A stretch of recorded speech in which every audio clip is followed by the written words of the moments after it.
Hello, dear friends. Now, I'll show you a better copy of the... Yes, I just walked out of Stormboy.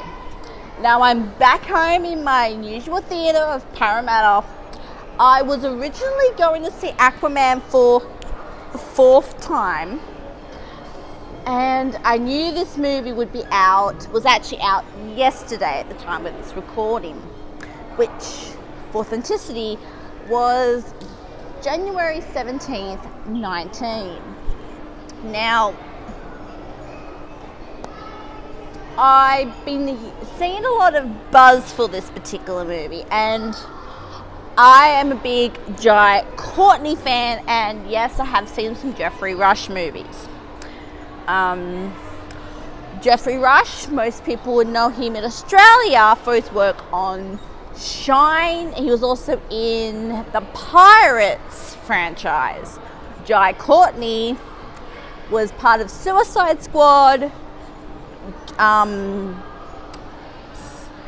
Terminator Genesis, and a couple of other movies. A other notable actor that is in this movie that was not really heavily promoted was Eric Thompson.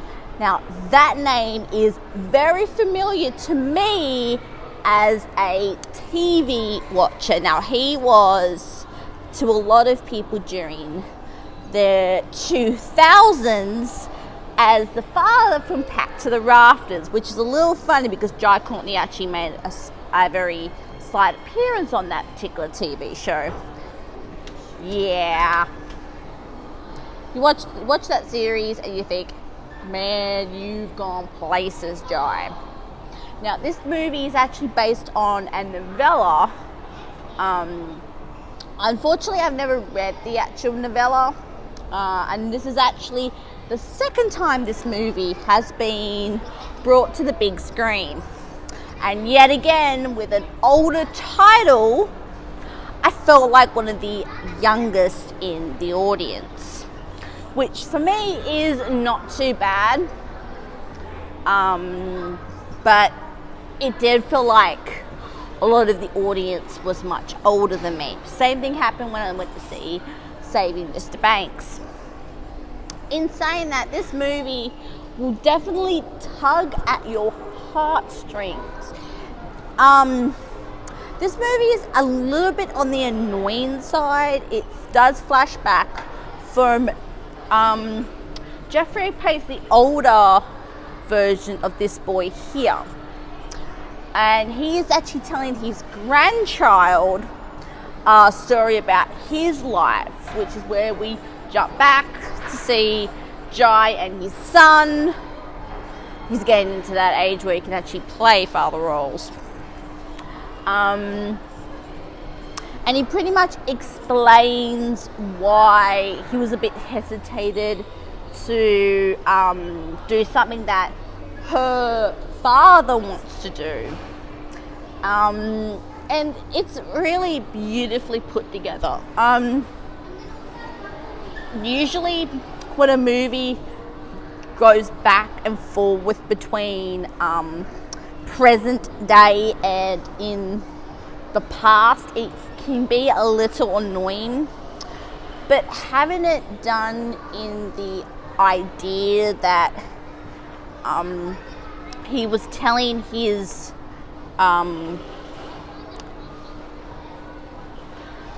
grandchild a story, it works. It really, really works. Having it go back and forward, because they've given it the idea that Jeffrey is actually telling his grandchild about when he was younger. So it really does work, and this movie is so well shot. You can really feel the emotions between Jai, this kid here. I have forgotten his actual name, and the Pelicans, which are very heavily featured within this movie. It's very much it's weird. 2 movies in 2 weeks, and it's very environmentally focused. Where did that come from? But it's very much a little bit of the story.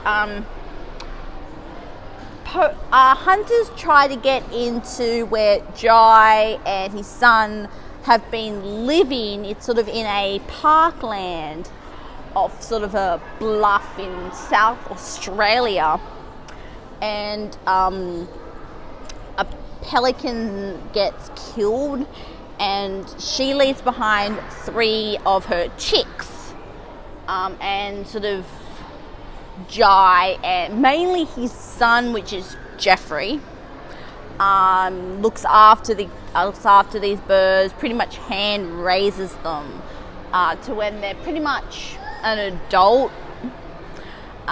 Things happen, and through telling this story to his grandchild, he tries to bring together his, I'm guessing, son-in-law with his granddaughter, which is something Jeffrey himself so wanted to do with Jai's character when he was much younger.